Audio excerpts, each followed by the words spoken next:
ساتھیوں سے کہ جب حضرت خود فرما رہے ہیں بعد میں فتنے ہو سکتے ہیں، بہتر یہ ہے کہ حضرت کی زندگی میں کیا کر لو، امیر بنا۔ تو حضرت نے فرمایا اچھا بھائی بتاؤ شورا میں کون ہو؟ حضرت نے نہ کسی کا نام ڈالا، یہ نقطہ یاد رکھیں، نہ کسی کا نام نکالا۔ بنگلہ دیش، پاکستان اور ہندوستان کے جو علماء یا ساتھی موجود تھے قدما، انہوں نے نام بتائے۔ کس نے کون سا نام بتایا یہ ایسی کوئی بات نہیں ہے، پہلا نام دوسرا تیسرا 11 جب نام ہو گئے تو یہ حضرات چپ ہو گئے۔ تو انہوں نے فرمایا بھی لکھ لو۔ نہ حضرت نے کسی کا نام نکالا نہ ڈالا۔ ان ناموں میں، وہ نام آپ سب کے سامنے ہیں، مجھے بتانے کی ضرورت نہیں، خواہ وقت ضائع کروں، نہ مولانا احمد لاٹ صاحب کا ہے اس میں، نہ مولانا ابراہیم دیولا صاحب کا ہے، نہ پروفیسر نصر اللہ کا ہے، نہ فاروق بھائی کا، نہ خالد صدیقی کا، ان میں سے کسی کا نام اس میں نہیں۔ پھر حضرت نے فرمایا، اب یہ نوٹ کرنا، یہ جو کہا جا رہا ہے کہ حضرت نے فرمایا تھا کہ اب امیر سے کام نہیں چلے گا، پہلے تو بلایا اس کے لیے بھی اپنا امیر بنا لو۔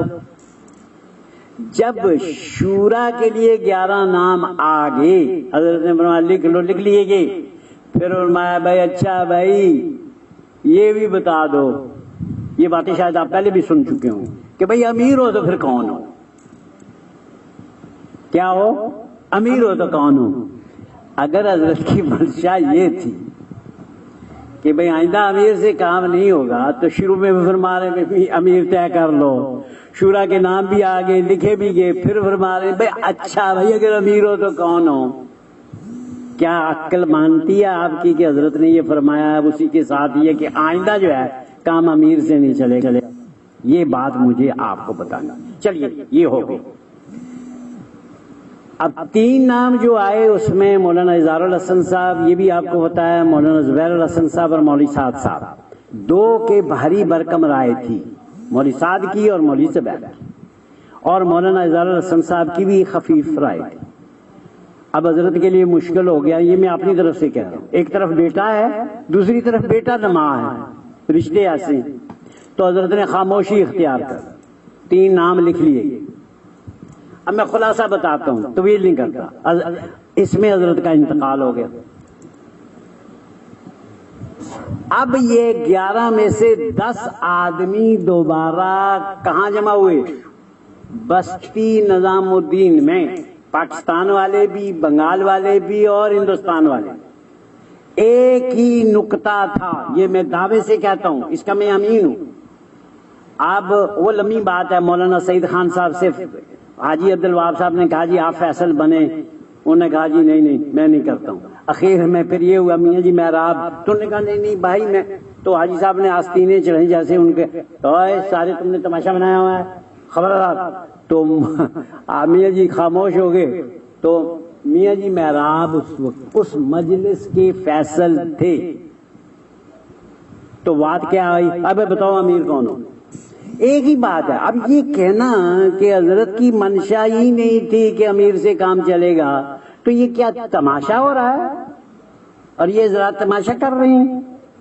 تو فرمایا بھائی بتاؤ بھائی اب امیر کون ہوگا؟ ایک پوائنٹ جس کے لیے سارے جمع ہوئے ڈسکس ہو رہا ہے، وہی 3 نام پھر آئے، یہی تینوں نام پھر آئے جو حضرت کی زندگی میں آئے تھے۔ تو 2 گروپ باہر کھڑے تھے گیٹ پر، یہ حقیقت ہے۔ ایک مولانا سعد کی حمایت میں، دوسرا مولوی زبیر صاحب کی حمایت میں۔ ایک کہتا تھا ہم زبیر کے علاوہ کسی کو نہیں مانتے، دوسرا کہتا تھا مولوی سعد کے علاوہ ہم کسی کو نہیں مانتے۔ تو اب میں تو کچھ نہیں کہتا، یہ بڑے لوگ ہیں، انہوں نے پھر مناسب نہیں سمجھا کہ ایک، کیونکہ ہوا ہے تو اس لیے میں یہی کہوں گا نا، مناسب نہیں سمجھا کسی کو تعین کریں، تو انہوں نے فیصلہ یہ کیا کہ یہ تینوں مل کر بامی مشاورت سے کام کریں۔ اچھا جی، عملاً کیا ہوتا تھا کہ یہ تینوں نظام الدین میں تھے نا، پاکستان میں تو سعودی عرب میں تو نہیں تھے، مشورے تو وہیں ہونے ہیں نا۔ تو یہ تینوں بیٹھ جاتے تھے، مولانا اظہار الحسن صاحب ان کے رشتے میں اور عمر میں بڑے تھے، استاد تھے وغیرہ وغیرہ، انہوں نے کوئی فرما گیا تھا، یہ دونوں چپ ہوتا ہو گیا. مولوی زبیر صاحب نے کچھ فرما دیا، یہ دوسرے دو چپ، طے ہو گیا. مولوی صادق صاحب نے کچھ کہہ دیا، یہ چپ، طے ہو گیا. یہ سلسلہ چلتا رہا. خلاصہ یہ ہے کہ مولانا اظہار الحسن صاحب کا انتقال ہو. پھر کیا ہو؟ پھر وہی دو بیٹھتے تھے. مولانا، آپ کو پتا ہے مولانا موٹے بھی تھے، کم گو تھے. مولانا صاحب متحرک تھے، جوان تھے، وہ زیادہ دوڑ باز کرتے تھے، زیادہ بولتے تھے. اکثر کا جملہ میں استعمال کرتا ہوں، یہ حقیقت ہے. اکثر وہی بولتے تھے، وہی کہہ دیتے تھے. مولانا زبیر صاحب قبول کر لیتے تھے تو چلتا رہا. لیکن یہ مطلب نہیں کہ مولوی زبیر صاحب ایسا نہیں کرتے، وہ بھی کہتے تھے. جب وہ کہتے تھے مولوی صاحب چپ، تو دونوں کی یہ چیز چلتی تھی. رائیونڈ چلے گئے، حاجی عبد الوہاب صاحب نے کچھ کہہ دیا تو یہ دونوں جو احترام ہے، محبت اسی کو کہتے ہیں. تو وہ طے ہو گیا. ان دو میں سے کوئی بول پڑا، وہ طے ہو گیا. انتقال، خلاصہ بتا، انتقال ہو گیا مولوی زبیر صاحب کا. یہ الزام ہے حضرات، آپ کو پتا ہونا چاہیے. جب دو میں سے ایک فوت ہو گیا، دو رہ گئے تو اسی ترتیب سے چلے. اب دو فوت ہو گئے تو ایک رہ گیا. یہ کہنا جی خود سے امیر بن گئے ہیں، کوئی جسٹیفیکیشن ہے؟ یہ کہنے کہ دو تو فوت ہو گئے، تو اب وہی اسی کو فیصلہ کرنا نا جو زندہ ہے. تو مولوی صاحب فیصلہ، اور یہ سلسلہ چلتا رہا کئی برس تک. یہ 2 دن میں شورا والا مسئلہ نہیں قائم ہوا. اب یہ واٹس ایپ بھی آپ نے سنا ہوگا کہ رائیونڈ میں وہ سازش کیا، اس میں نہیں جاتا، میں واقعات بتاتا ہوں. وہاں فاروق بنگلوری نے، واٹس ایپ موجود ہیں، آپ نے بھی سنے ہوں گے، کہا حاجی صاحب وہ حضرت والی شورا کی تکمیل کر دیں. میں نقطہ نوٹ کرتا تھا. ایک تو نقطہ یہ اسٹیبلش ہو گیا نا کہ حضرت نے فرمایا اپنا امیر طے کرو. حاجی عبد الوہاب صاحب سارے یہ جو طے ہوئے تھے، انہوں نے کہا بھائی امیر طے کرو، رائے دو. امیر ہی رہا نا فوقیت پر، بات ختم ہوگی. اب آتے ہیں اس پر کہ بھائی سارے فوت ہو گئے، رہ گئے 2 پاکستان میں. حاجی عبد الوہاب صاحب جو پہلے سے وہاں کے امیر ہیں، اور یہاں مولانا سعد صاحب. تو بنگلوری صاحب نے جب کہا جی حاجی صاحب اس کی تکمیل کر دیں، حاجی صاحب کا جواب بھی موجود ہے اور سوال بنگلوری صاحب کا بھی موجود ہے. حضرت فرمایا بھائی یہ تو مشورے کی چیز ہے. فاروق بھائی کیا کہتے ہیں؟ حاجی صاحب اس کی مشورے کی ضرورت نہیں ہے، یہ تو حضرت کی شورا میں سے 2 آدمی رہ گئے ہیں، آپ رہ گئے ہیں، مولوی دونوں مل کر طے کرنا. اب ہوا کیا؟ کچھ طے نہیں ہوا، کوئی بات نہیں ہوئی. نام لکھے گئے.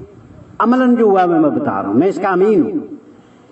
جب نام لکھے گئے، مولوی صاحب کے سامنے پیش کیے گئے. مولوی صاحب نے کہا بھی اس کی ضرورت نہیں ہے. یہ جملہ یاد رکھیں، یہ حق صرف 2 کا ہے، بقول بنگلوری صاحب کے، فاروق بھائی کے، اور یہ مجلس میں ہوا ہے، حاجی صاحب کے سامنے ہوا، واٹس ایپ میں موجود. تو مولوی صاحب نے کہا جی اس کی ضرورت نہیں، ہمارے ہاں نہ بین الاقوامی شورا تھی، نہ تبلیغ میں اس کا کوئی وجود ہے. ہاں ہمارے ہاں بین الاقوامی مشورہ، بھائی ہندوستان کی اپنی شورا ہے، پاکستان کی، بنگلہ دیش کی، وغیرہ وغیرہ ملکوں کی. جب یہ ہم ملتے ہیں تو وہاں مشورہ ہو جاتا ہے. یہ ہمارا بین الاقوامی مشورہ ہے، بین الاقوامی شورا نہیں ہے. انہوں نے دستخط نہیں کیے. آپ ایمانداری سے فرمائیں. میں تو ویسے اس کا قائل نہیں ہوں کہ حاجی صاحب متفق تھے. میں کہتا ہوں ہم آرگومنٹ کو شارٹ کرتے ہیں کہ حاجی صاحب متفق تھے. تو حاجی صاحب ایک ہے نا، دوسری طرف مولوی صاحب ہیں. مولوی صاحب نے کہا نہیں، دستخط بھی نہیں کیے اور یہ فرمایا اس کی ضرورت نہیں ہے. تو یہ تجویز کردہ تو شورا ہو سکتی ہے، متفقین شورا ہو سکتی ہے. یہ آپ خود غور کر لیں. میں کوئی طرفداری سے نہیں کہہ رہا ہوں، ایمانداری سے کہہ رہا ہوں. بھائی ہم مانتے ہیں کہ یہ تجویز کردہ شورا ہے. بھائی آپس میں مفاہمت پیدا کرو. اور ہمارا موقف انگلینڈ سے یہ رہا ہے کہ ایک طرف ماں ہے، ایک طرف باپ ہے. ہم نہ ان کے طرفدار ہیں نہ ان کے، دونوں کا احترام کرتے ہیں. یہ تنہائی میں بھی یہی موقف رہا ہے، مجمع میں بھی یہی رہا ہے، آج بھی یہی ہے، پہلے بھی یہی تھا. تو اب گزارش یہ آپ حضرات سے کہ یہ بات کہ یہ شورا بن گئی ہے، آپ خود دیکھ لیں کہ بنگلوری صاحب اس کے دائی ہیں کہ یہ بن گئی ہے، اور خود کہہ رہے ہیں کہ یہ بنانے کا حق صرف 2 کو ہے. تو یہ دوگلا پالیسی نہیں ہے؟ لما تقولون ما لا تفعلون میں نہیں آئے گا یہ؟ کیوں وہ بات کرتے ہو جو کہتے، کیوں وہ کہتے ہو جو کرتے نہیں ہو؟ تو یہ ان کے الفاظ میں ساری دنیا نے سنا۔ تو حضرات ہمارا موقف یہ ہے، یہ موقف فرضی نہیں ہے۔ آپ کے علم میں ہے مولانا سعد صاحب بڑے لوگوں کی اولاد ہیں، ہمارے لیے ان کا احترام ہے۔ حاجی صاحب اس وقت دنیا میں تبلیغ کے اعتبار سے میں یوں کہہ سکتا ہوں کہ آخری درجے کے آدمی، ان کی عزت احترام ہمارے لیے جتنا ہے شاید کسی کا بھی اتنا نہیں ہے، لیکن سوال احترام کا نہیں ہے، اصول کا ہے۔ جب حاجی صاحب فرما رہے ہیں کہ یہ مشورے کی بات ہے اور بنگلوری صاحب کہہ رہے ہیں کہ یہ مشورہ آپ دو کریں، تو جب مولانا سعد نے دستخط نہیں کیے، اتفاق نہیں کیے، تو یہ شورا متعین ہو سکتی ہے؟ ایسے نہیں ہو سکتی۔ جب مولانا سعد صاحب نے منتخب حدیث کو چلایا، ہم نے انگلینڈ میں انکلوڈنگ اسحاق بھائی اور حافظ صاحب رحمۃ اللہ علیہ، یہ تو پرانی بات ہے نا، ہمیں احترام اس وقت بھی مولانا سعد صاحب کا تھا، ہم نے کہا جی کہ اس کے طے کرنے والے دو ہیں، حاجی عبد الوہاب صاحب اور مولانا سعد صاحب، یہ دونوں اتفاق کر جائیں تو ہم ایک منتخب نہیں، جو کہیں گے وہ بھی پڑھیں گے۔ لیکن جب تک دونوں اتفاق نہیں کرتے، خالی مولانا سعد کے کہنے سے ہم اس کو قبول نہیں کرتے۔ ہم نے یہاں نہیں شروع کی، آج بھی نہیں کی۔ اب رہا شورا، جیسے منتخب کو ہم نے ان دونوں کے اتفاق کے بغیر نہیں قبول کیا، اس شورا کو بھی ہم نے نہیں قبول کیا۔ حاجی صاحب کا احترام اپنی جگہ، مولانا سعد صاحب کا احترام اپنی جگہ، اصول یہ ہے کہ دونوں اتفاق۔ ہماری رائے تھی کہ یہ دونوں کو ملایا جائے، جب مل کر آپس میں کوئی اصول بنا لیں، جن جن چیزوں پر اتفاق کر لیں، وہی مستقبل کی تبلیغ ہوگی۔ ایسا ہوا نہیں ہے، نہ ہونے کے آثار ہیں، بیچ میں لوگ پڑے ہیں، فساد مچا رہے ہیں، کر رہے ہیں۔ ہم نہیں کہتے کس نے فساد کیا ہے، اللہ جانا بندہ جانے۔ یہ جناب واقعات ہیں جو ہم نے آپ کو بتایا۔ یہاں جو یہ کہا جا رہا ہے، یہ تو بات یہاں کی کہ بھئی حضرت کی منشا یہ تھی کہ آئندہ کام امیر سے نہیں شورا سے۔ آپ علماء کرام حضرات، میں درخواست کرتا ہوں، سیرت آپ نے پڑھی ہے، سیرت صحابہ آپ کے سامنے ہے، مسلمانوں کا ماضی گزرا ہوا زمانہ آپ کے سامنے اور آج کا زمانہ آپ کے سامنے ہے۔ عمر میں چاہے آپ چھوٹے ہوں گے، لیکن تاریخ تو پڑھی ہے، حالات کو دیکھا ہے۔ دنیا میں، پوری دنیا میں، عرب و عجم میں، شافعیہ مالکیہ حنبلیہ، کوئی دنیا میں ایسا مسلمانوں کی سیاسی، مذہبی، تنظیمی جماعت بتا دیں پہلے اور اب کہ شورا ہو اس کا امیر کوئی ہو، پوری روئے زمین پر۔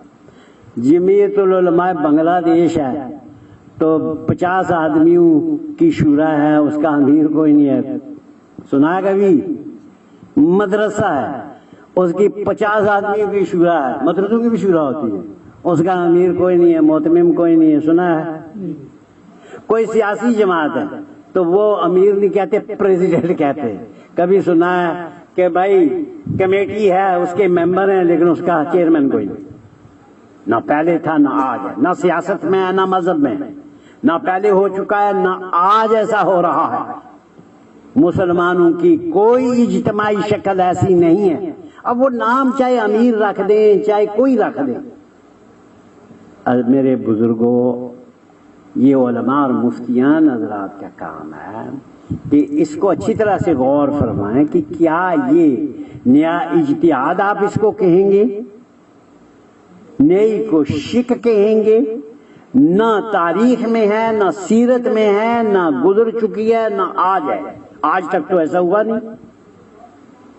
تو یہ وہ حقائق ہیں جن کو بتانا، آپ کی خدمت میں عرض کرنا میرے ذمہ تھا۔ میں نے بتا دیا، یہ کوئی بیان نہیں ہے، نہ کوئی آپ سے نصیحت ہے، درخواست ہے۔ یہ واقعات میرے سامنے ہیں، یہ ایمانداری سے میں سمجھتا ہوں یہ باتیں آپ پہلے بھی سن چکے ہوں گے۔ اجتماعی طور پر میں ذمہ داری سے بتا رہا ہوں، یہ 100% ویسے ہی ہیں جیسے میں نے آپ کو بتایا۔ یہاں جو ہوا ہے، میں آپ کو یقین دلاتا ہوں، ان میں سے کسی سے پوچھیں، بلیک برن کا مرکز کیا بین الاقوامی شورا میں باقاعدہ جیسے مشورے میں رکھتے ہیں، اور حاجی صاحب نے فیصلہ کیا ہے کہ ڈیوزبری کے علاوہ کوئی انگلینڈ میں اور مرکز ہے؟ ہم دعوے سے کہتے ہیں کہ ایسا کوئی نہیں ہوا۔ ان لوگوں نے رکھا، وہ لوگ موجود ہیں جنہوں نے رکھا، اور جو ساتھ تھے وہ موجود ہیں برمنگھم والوں نے، کہ بھئی ہمیں بڑی دقتیں ہیں، ہمیں اجازت دے دی جائے کہ جمعرات اور منگل ہم شروع کریں۔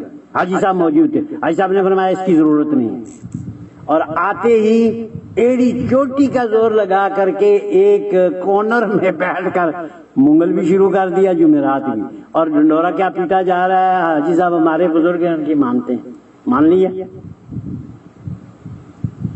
واٹس اپ آپ نے سنا ہوگا، حاجی صاحب نے، میں نام کسی کا نہیں لیتا، ہمارے سارے سر کے سردار اور بزرگ ہیں۔